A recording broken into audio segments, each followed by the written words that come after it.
Happy Thursday, everyone. Happy Thursday. Welcome to Susie Say That. Today's topic is stuck in your generation.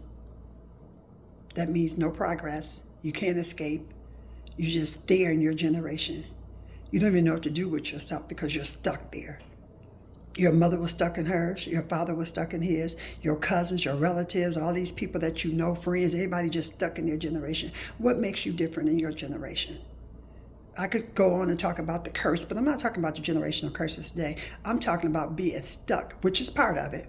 That's part of a generational curse where you just repeat the same stuff from generation to generation and stuck. But the thing about the generational curses, it'll just keep going on and on for people that invite it.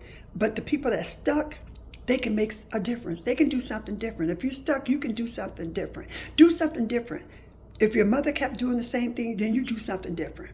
I believe in breaking the curse. And sometimes still you can break the curse and still find yourself stuck, not knowing what to do. And during those times, then you find something to do. I'm not talking about being a busybody. I'm just saying changing your life. If you did something yesterday and you've been doing it forever, then switch it up. If you cook food a certain way, do something different. Switch it up. You don't have to always be stuck in your generation. Or stuck in somebody else's generation. You can do something different.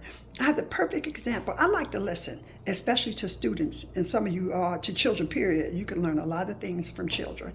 And today I was in class and the student asked me, am I a bad boy? And I said, absolutely not. I said, you're a good boy. And when I said that, the class, it went crazy. And I said, hold on a minute, hold on, let me bring this back in. What's going on here? I said, everybody be quiet.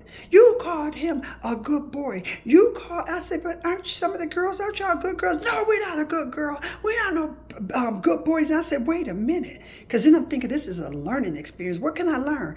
I said, hold on. How many students do not believe they can be, it's a good boy?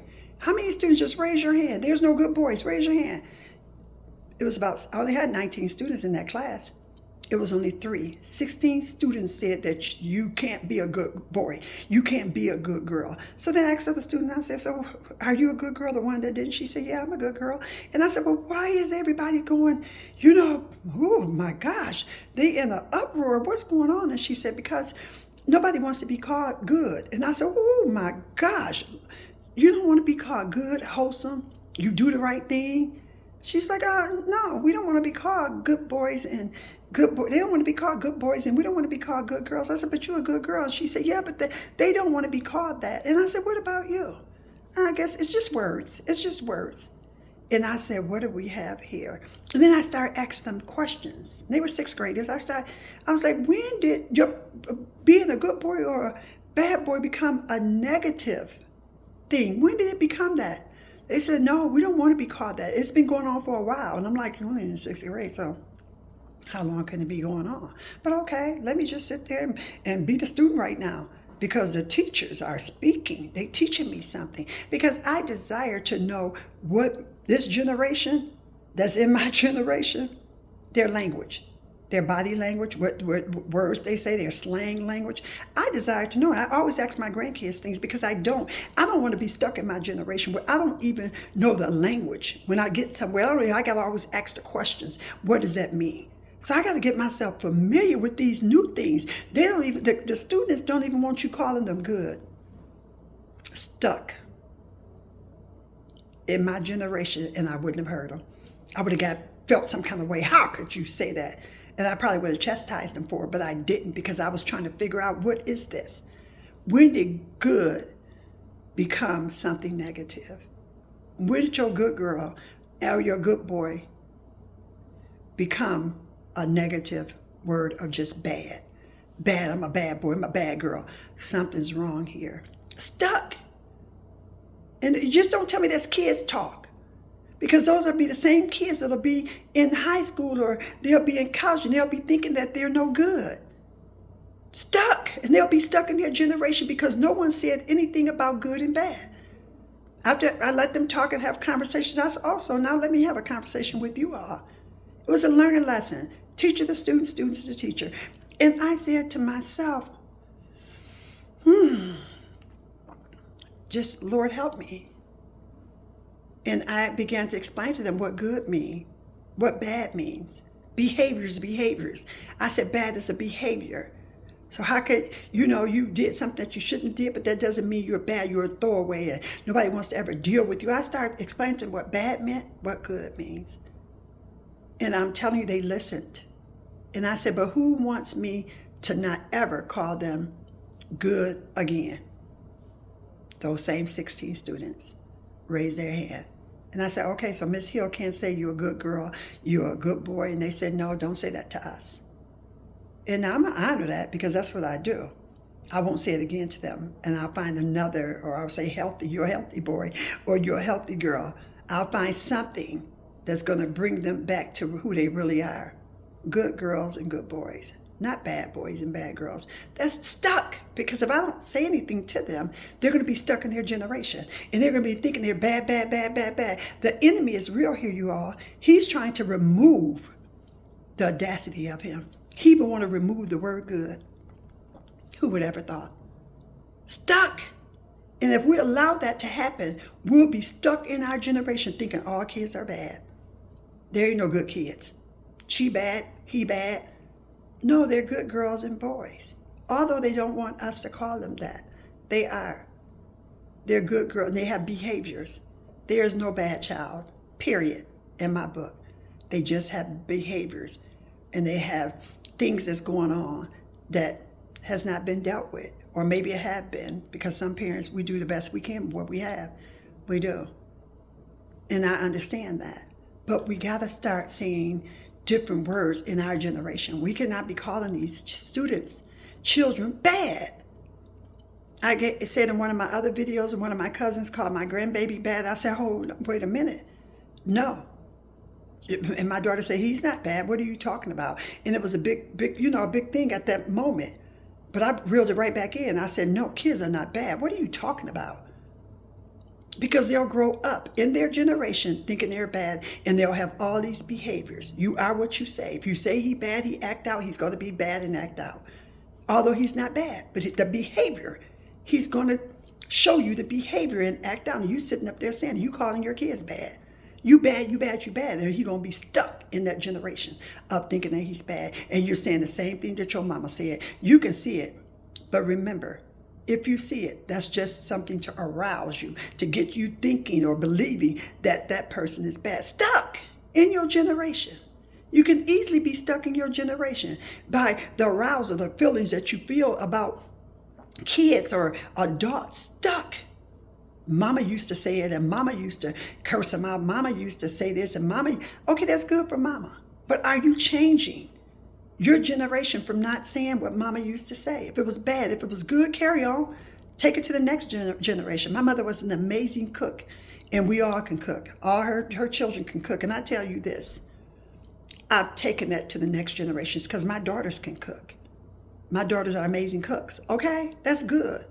But if my mother was doing other stuff that I didn't like, I'm not bringing that to my generation. If it didn't have any progression to it, or it was a stagnation, I'm not bringing it. Nope, it's got to stay where it's at. Because all parents ain't been just great. Some parents have made some bad decisions, okay? But they weren't bad mamas or daddies. They just made bad decisions, okay? So I just want you to remember that being stuck in your generation, it's going to eat your life up. I'm just telling you, you got to do something different. If your mother was cursing you out, and now you sitting up there cursing your kids out, and I know these kids at school ain't just cursing to be cursing. Somebody cursing them out, okay? You're doing the same thing that your mama did, that your daddy stuck. You're stuck in your generation. In their generation, now you're stuck in your generation because they were stuck in their generation. And now you have a child, a student in the classroom that's stuck in theirs. They're going to be stuck in their generation because all they think is bad. All they think is bad. They think they're bad. Like the student asked me today, am I bad? Absolutely not. You're not bad. You're a good boy. But I can't even say good boy to him no more because he told me don't say that. So then I got to use my language wisely with these sixth graders that I met today. And I hadn't met them before. I was in their class. Their teacher wasn't there. But I got to use my words wisely when I see them again. If I have that class again, I'm going to say, happy Monday, healthy students. Who's healthy? Who ate an apple? Who ate it? I'm going to redirect I'm not going to say that because it was offensive. I know you guys, oh, I'm going to keep saying it, but why would you? You can teach them something about the word good, about the word bad. Oh, the enemy is on top of your children. He's on top of your children, and he's not going to stop. I'm telling you, we have a real enemy. Satan is real. The devil, whatever you want to call him, he's real. And he deals with the mind. And he deals with the atmosphere. And he deals with the environment. He wants to remove the word good from the students. He don't want anyone in this world thinking they're good, because good is a reference to who God is, right? God is good. We say it all the time. God is good. And now Satan wants to say, no, he's not. God is not good. So where did he start? He starts with the children, saying they're not good. Good is not a good word to use. You can barely use boys and girls these days. So I'm just letting you know what's going on. They're going to be stuck, just like you are stuck, just like your mama was stuck, just like your daddy was stuck. They're going to be stuck in their generation. And by being stuck, they're going to accept everything that's going on. They're going to remove the word bad, good, and say they're bad. And they're going to be doing some bad stuff because they're stuck in their generation. Some of you all kids are stuck right now. Stuck in their generation. Stuck there. That's why they curse the teachers. That's why they say all kind of stuff they want to say. Fight the teachers. Do all this other kind of stuff because they're stuck already. They babies. They're babies. Your 15-year-old punched a teacher. Come on. Stuck already. Their father is in prison. Their mama is in prison. They're going to be stuck in their generation too. We must do something today. We must do something tomorrow. We must do something every day so that we don't be stuck in our generation. Do something different. I don't know what to tell you. Do something different. I remember one time I was in a restaurant, and I eat flowers sometimes. They're good flowers. I eat flowers. Yeah, I do. But I ate a flower, and a person went in an uproar about it. Oh, that's going to poison you. I said, I eat flowers all the time. What do you mean? And I looked at them. I said, you can eat this flower. Do you think the restaurant will put it on your plate and you can't eat it? And I'm giving you, stuck. She's stuck because somebody told her that was poison. She can't eat flowers. I eat dandelions. I eat it all. Okay? But you remember that. Do something different. If you're stuck in your generation, just do something different. I don't care what it is. Go get on the swing. Get on the trampoline. I don't know what to tell you, what you should do that's different. But God knows what you need right here, right now.